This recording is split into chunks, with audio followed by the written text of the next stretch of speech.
Hi everybody. I have been book shopping.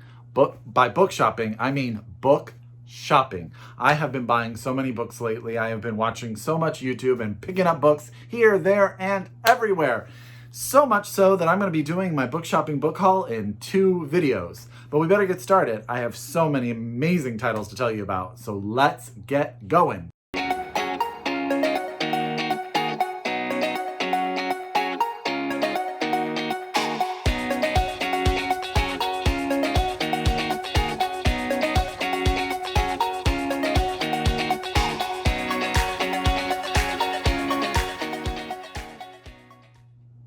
Hi everybody and welcome back to my channel. It's Russell with Ink and Paper Blog. How are you doing today? I hope you guys are having a fantastic holiday season. I hope everything is kicked off well for you. I hope you're getting ready to celebrate a lot of love, family, and of course a ton of time reading, getting those end of the year books into your hands. I am here today to do the first of a 2-part series of my book buying book haul. I have been book shopping like you would not believe. I just have been really picking up everything that I can get my hands on, and it has been fantastic. And I cannot wait to share these titles with you. So let's get started. But as always, get out your pen, get out your paper, get out your Goodreads, however you keep track of your TBR. And as always, if you are so able, please order these books from your local independent bookstore or have your library get you a copy so you can read them and we can talk about them as soon as possible. So let's get started. We're going to actually start with a little bit of nonfiction. I saw this book over on my friend Robert at Barter Hord's channel, and that is A Little History of Literature by John Sutherland out from Yale Press. Now, Yale has a little history series that you can get your hands on a very variety of topics is what I want to say. But of course, I went for the one on literature because, you know, that is what I am all about. I actually love books like this because I love to read them and think about books that I read when I was in college or high school and just sort of bring back all of those memories, whether or not I liked the book, did not like the book, whether that book inspired me to go on to major in English and continue to be a reader. I'm really interested to see how he goes through the time periods and how he sort of transitions into modern literature and how he sort of talks about the changing tone of literature. So I'm really excited about that. So that's A Little History of Literature by John Sutherland out from Yale Press. It's got a cute little cover too, right? I know that I've talked to you guys before about my book club. I am in a book club. We meet once a quarter. We are all over the United States. So when we meet virtually on our computers in sort of like a Skype face-to-face video format. And we have just picked our newest book, so I had to go and pick that one up. And that is Drive Your Plow Over the Bones of the Dead by Olga. I can't say Olga's last name. I can't. But she just won the Nobel Prize in Literature for 2018, and I have read Flights by her, so I feel like I'm super excited to get into another book by her. I think this one is a little bit more straight narrative than Flights was. This is the story of a young woman in a small town in Poland, and she is known to be a little bit of an oddball. I think it says here she studies astrology, translates the poetry of William Blake, and takes care of the homes of wealthy Warsaw residents. She has sort of this reputation as sort of a cranky, reclusive person. Then one day a man's body shows up dead, and it turns out there are a litany of dead bodies that wind up appearing, and she thinks she knows who does it. She tries to insert herself into the investigation, but because of her reputation, nobody will listen to her. So this was picked by my friend Jana, I believe. Hi, Jana. And yeah, I'm really excited to see what Olga has next for me because Flights was one of those books, as I read it, I knew that I was really challenged as a reader. I really had to think about each section as I went into it. And it was translated by the amazing Jennifer Croft, who you should read her memoir, Homesick, out from Unnamed Press. But this one is translated by another translator, Antonia Lloyd Jones from the Polish. I think that this was longlisted for the National Book Award for translated literature. I don't know if it made the shortlist. I apologize off the top of my head. But that is Drive Your Plow Over the Body of the Dead by Olga. My Polish is so awful. There we go. I'm going to hold that up with you. So I'm one of those people, I get on my phone before my videos and I listen to the names. I have Google say names for me. I actually have Google say a lot of words for me because I learned a lot of my vocabulary through reading. So I don't know how a lot of sounds actually sound sometimes or how to even pronounce words. But for me, it goes in my ears and I say it over and over again. And it just I'm never able to, when I'm on a video, be clear as I want it to be. Yeah, it's very, very hard. It's one of the struggles that I have, actually. So what is next in this list as we sidetrack? Next, I picked up Elizabeth Strout's Olive Again. This is the sequel to Olive Kitteridge, which I absolutely, absolutely loved years ago when it came out. It won the Pulitzer, and this is the continuation of that story. There's not much to say. Olive Kitteridge was sort of like an interconnected short story collection where Olive and different people from the town appeared over and over again in the stories. I hear that this is very much the same sort of thing. I just love that world. I love Olive. Olive was, I think she was like in her 50s in the first book. Don't quote me on that. It's been a while since I've read it. But she had such a lasting effect on the characters that she ran into, and she was just one of those people that I will absolutely never, ever forget. So I'm super excited to get to book 2 here, Elizabeth Strout's Olive Again. I'm sure a bunch of people have read this, so tell me in the comments below if you loved it, how you felt about it, and we can talk about it. I'm probably going to be starting that one pretty soon. Next is a book I picked up. Now, if you guys are on Instagram, Shelf by Shelf, absolutely love, love, love his Instagram. You absolutely should sign up for it. He is an amazing bookstagrammer. Many, many books, many, many discussions, and he is hilarious. He's very open about his life too. And yeah, he's just great. And he recommended The Lager Queen of Minnesota by J. Ryan Stradal. Now, I have read his first book, which was Kitchens of the Great Midwest, which was, again, another sort of interconnected short story collection that came out a few years ago, and I found it completely adorable and endearing. I just absolutely loved it. It was just one of those books. You know how you just have a comfy read? And then Hunter over at Shelf by Shelf started talking about this book and said almost the same thing about it, so that was enough for me to go pick it up. Now, The Lager Queen of Minnesota is the story of 2 sisters. They have a dairy farm, I believe, or just a farm. I'm not sure it's a dairy farm. Just a farm. And we have Helen, who is the younger sister, and Edith, who is the older sister. When their dad passes away, the dad actually leaves the farm to the younger sister, Helen. And Edith is actually struggling. She makes pies, she's trying to get by, and she has some money issues. And she sort of is always thinking about what would have happened if she had been given her part of the farm, what she would have been able to do with it.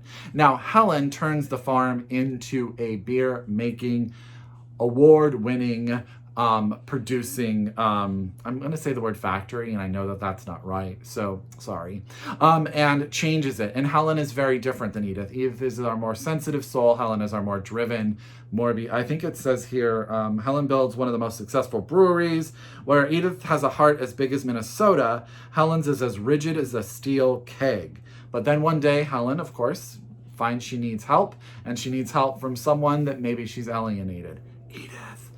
We also have a secondary story of the granddaughter who comes up. It says, Edith's granddaughter Diana grows up knowing that the real world requires a tougher constitution than her grandmother possesses. She earns a shot at learning the IPA business from the ground up. Will that change their fortunes forever and perhaps reunite her splintered family?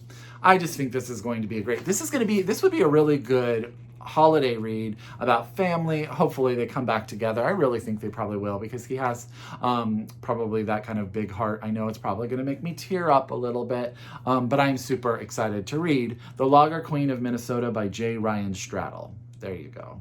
And this one's out from Pamela Dorman Books, which is an imprint over at Viking. Okay. The next book is my Book of the Month Club pick, and I could really use some advice on this one, guys, because here's the thing. This book was huge at Book Expo America. Big signs everywhere. Everyone was talking about it. They gave away very limited arcs. There was a lot of hype about it, but I've heard very, very mixed things about it. But I am excited yet nervous about Ninth House by Leigh Bardugo. I'm saying Bardugo. Now, this, of course, takes place at Yale, and there are these, in this, I'm just going to read it to you because it's complicated. It's got magic and it's got houses. It says, Alex Stern is the most unlikely member of Yale's freshman class. Raised in the Los Angeles hinterlands by a hippie mom, Alex dropped out of school early and into a world of shady drug dealer boyfriends, dead-end jobs, and much, much worse. In fact, by age 20, she is the sole survivor of a horrific, unsolvable, multiple homicide. Some might say she's thrown her life away, but at her hospital bed, Alex is offered a second chance to attend one of the world's most prestigious universities on a full ride. What's the catch and why her? Still searching for answers, Alex arrives at New Haven, tasked by her mysterious benefactors with monitoring the activity of Yale's secret societies. Their 8 windowless tombs are the well-known haunts of the rich and powerful, from high-ranking politicos to Wall Street's biggest players, but their occult activities are more sinister and more extraordinary than any paranoid imagination may conceive. They tamper with forbidden magic, they raise the dead, and sometimes they prey on the living. Now, my friend Chris Wolak over at the Bookhoovers just reviewed this. She sort of said that there are 8 houses of different types of magic at Yale, and the 9th house is the house that's in power to sort of keep everybody in line. That's about all I know. I know that Alex has some sort of magical power. Don't know a ton about it. I have heard a bit of mixed reviews about this book. I know some people really liked it. Some people just couldn't get on with it. So I'm a little nervous, but I do love Book of the Month Club and I want to support them, and they were really excited. And this book was everywhere, and I mean everywhere at Book Expo America. So that's 9th House by Leigh Barugo, and this is out from Flatiron Books. Okay, I have two more. And this last penultimate is a novella, and that is To Be Taught If Fortunate by Becky Chambers. I saw this reviewed both on Chris over at Chris Bookish Cauldrons and Britta at The Second Shelf, Britta Bowler at The Second Shelf. And they buddy read this little novella together, and absolutely both of them had very good things to say about it. Now, you may know Becky Chambers from her Wayfarer books. The first one, The Small Angry Planet. What is the name of that one? A Long Way to a Small Angry Planet was longlisted for the Women's Fiction Prize a few years ago. I have read that one and absolutely loved it. This is a sci-fi novella about humanity has found a way to be able to sort of explore space and get the human body to adapt to many different environmental changes. And in doing so, they've been able to go further and further away from the planet Earth. Now we have a young woman, her name is Adriana. Her and her 3 crewmates are light years, I think 15 light years away from Earth, and they're doing work, and there becomes this concern that Earth has changed so much that they may not remember the people that are away from Earth doing this work on their behalf. So she starts to put together, as it says here, she begins to chronicle the story of wonders and dangers of her mission and hope that someone back home might still be listening. So I think that sounds pretty good. I love myself a good novella. This is out from Harper Voyager. They've done so much good sci-fi and fantasy lately. Love them. And yeah, I'm super excited about this. So this is Becky Chambers, To Be Taught If Fortunate, and it is a little novella. It's got a great sci-fi cover. I'm really excited with it. Okay, last but not least is a book by a friend of mine. Now, I say friend of mine. I met Matthew Dix years ago when I was at Booktopia Santa Cruz. He was there promoting his novel, The Imaginary Friend. What is the name of the Imaginary Friend book? Oh, you guys, I'm having one of those days where none of the names are sticking in my head. None of the names. My Imaginary Friend. What is it called here? Something. I am sorry, I cannot remember. Memoirs of an Imaginary Friend. There you go. I have also read his novel, The Perfect Comeback of Caroline Jacobs, which I actually really, really enjoyed. And him and his wife do a short story live story series out where they live on the East Coast, and they are great. They are great people, and he teaches elementary school, and he is hilarious. And he has a new book out, and it's called 21 Truths of Love by Matthew Dix, and this is out by St. Martin Press. And sort of the fun thing about this book is that it is told in lists. All of the narrative is told in lists. But we have a main character. His name is Daniel. He's sort of at a crossroads in life. He is very happily married to his wife, Jill. He quit his job to open a bookstore. The bookstore is not doing very well at all. He has not told Jill that they are having financial issues. And then all of a sudden, Jill announces that she is going to have a baby, and life is just upended yet again, and all of that. I think this book sounds adorable. Matthew Dix tends to write very adorable, lovely books. And they always have sort of a darker edge, but then they always have a heartwarming sort of feel to them by the end. So I'm excited about this one. So support my friend, 21 Truths About Love by Matthew Dix, out from St. Martin's Press. And yeah, and you gotta love a book that has a pile of books on the cover. Okay. So I'm going to try to put these in a stack so I can show them to you guys real quick. This is part one because there's a whole nother stack over here where I went shopping on Small Business Saturday and bought myself all sorts of books. And I can't wait to tell you about those too. But in this video, these are the ones that I talked about. I hope that one of these books winds up on your TBR. As always, thank you so much if you're a return subscriber. I know with YouTube the way it is, there are so much to watch, and I really appreciate that you come back and watch my videos. As always, if you are new to my channel, thank you. I really appreciate it. Thanks for the subscription. And as always, I encourage you to shop locally, read globally, and until next time, I wish you happy reading. Bye!